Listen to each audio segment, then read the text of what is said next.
Ahoy! The Sandworm got buffed on a level that I lack words for.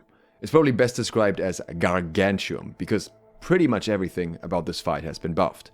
And it has been buffed in a very good way that make the mechanics of the fight more relevant and make the fight more engaging, making you actually pay attention to mechanics, so I'm extremely happy with it. You may remember that on the PTR, the Sandworm was fairly easy to beat for coordinated groups. Many groups even did it without having Beast, Ward or Bane.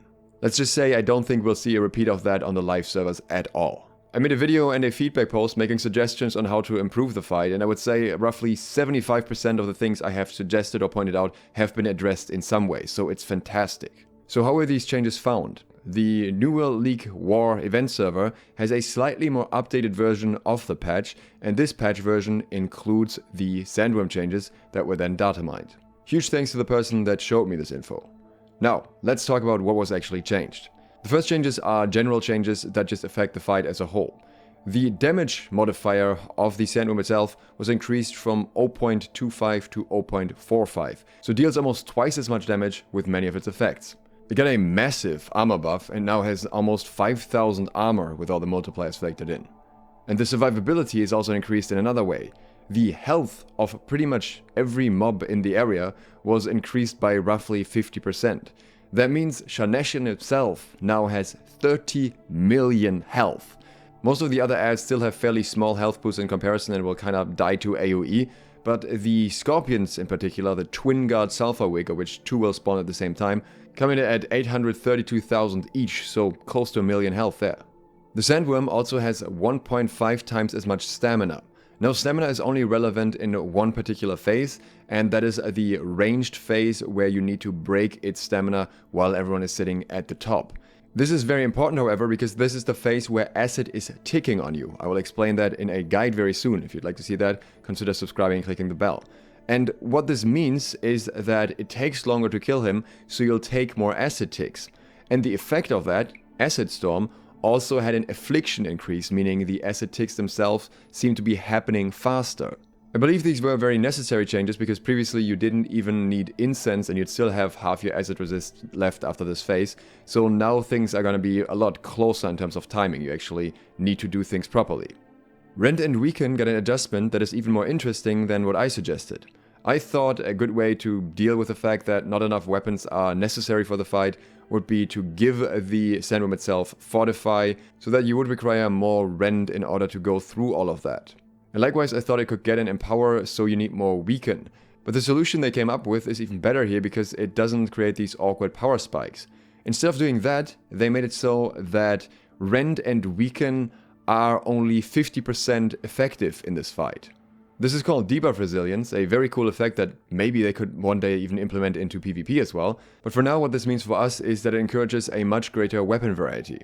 You now need almost every weapon's Rend to reach Rend cap, and even then under 50% it gets quite difficult to hit the full Rend cap. It's possible, but you really need to optimize in order to be able to do that. So much more weapon variety than beforehand is encouraged to keep all the debuffs up. Likewise, you need to plan carefully for your weekends as well if you want to hit weaken cap. At this point, it is already abundantly clear that the devs want this to be a difficult encounter and not one that can be done by random uncoordinated groups, but there are more buffs beyond that. The next part specifically targets abilities. The acid pools had a minor increase to the affliction effect. Again, this is something that stacks the acid a little bit more often. Acid pools not that relevant for most players because usually they get shut down. Acid Spew, however, is a very relevant ability because that's the one where the Sandworm licks the ground in front of it or spews on the ground in front of it. This one had its direct hit damage more than doubled from 0.2 to 0.5. Previously you could pretty much ignore it, so that's going to be felt more. But then even more importantly, the affliction on this, I think, is increased from 0.3 to 1.0. I'm not 100% sure if this is for Acid Spew, but I'm pretty sure this value is attached to Acid Spew because that makes the most sense as well. So if you stand in the trail the attack leaves behind, you're gonna get massively painful acid ticks. Keep in mind, this is on top of a previous buff from a more recent PTR patch that increased the duration from 3 to 6 seconds, so this lingers in the area quite a lot. In other words, your main tank needs to hold aggro. In this regard, it's also extremely crucial that the off tank doesn't pull aggro with an AoE taunt, because that'll pull this trail right into all your DPS. At that point, it probably just becomes a DPS stop for 6 seconds. But if you think you can just relax as a ranged player, then think again, because Acid Spit also got a buff. This projectile ability no longer deals any direct damage, and will now deal explosion damage instead. This damage is also increased from an 0.1 multiplier to an 0.175 multiplier. I imagine that part of the reason for this may be that you could possibly previously block the projectile, but now that's a detonation, you wouldn't be able to block it, or it's just about it being more AoE for multiple people around you. Before we get to some improved countermeasures, there are also some other previous changes that I quickly wanted to point out, which is that the thrust weakness was reduced to just a 10% modifier instead of 20%, and the bombs that you need to mine had their timer reduced from 15 to 12 seconds, so these are also things to pay attention to. Something else we discovered in the files is a buff on the Sulfurwigs. We aren't entirely sure if this is active, but it appears that the big Sulfurwigs get some form of proximity damage buff, which sounds like they get a damage buff if they are close to each other. This could also affect other things such as absorption, so if this is correct and if this is working, then you definitely don't want to pull both of the Scorpions close to each other ever, and you want to have one tank on them each. This is especially true with the higher health pools they have now. So the Sandworm got buffs upon buffs, and while many mechanics are already much more relevant through this, there was one that stood out to me that I thought should be a very crucial part of the fight, which is the sword that gets dropped from the guys with the shield. I think they are the Nephilim. What this sword does is it provides you with an empower and also with acid resist if you activate it after they've been killed. But along with that, it also applies a stacking absorption rend to the targets you hit. That is the old form of Rend that doesn't affect just the armor, but just directly increases every damage you do to the target. The Empower and Acid Resist only apply to yourself, and the Rend applies for your whole raid. This Absorption Rend value was doubled.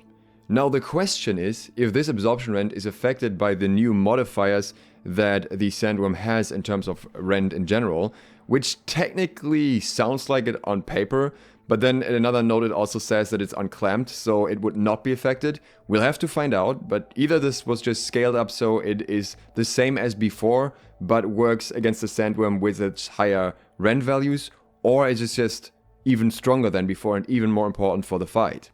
In other words, at least every melee DPS should absolutely be picking this up. All the other changes happening to the Sandworm mitigation and stuff definitely add weight to this mechanic in general, so I'm very happy that it's increased in value in one way or maybe even multiple ways. But even all of this information is very likely not all.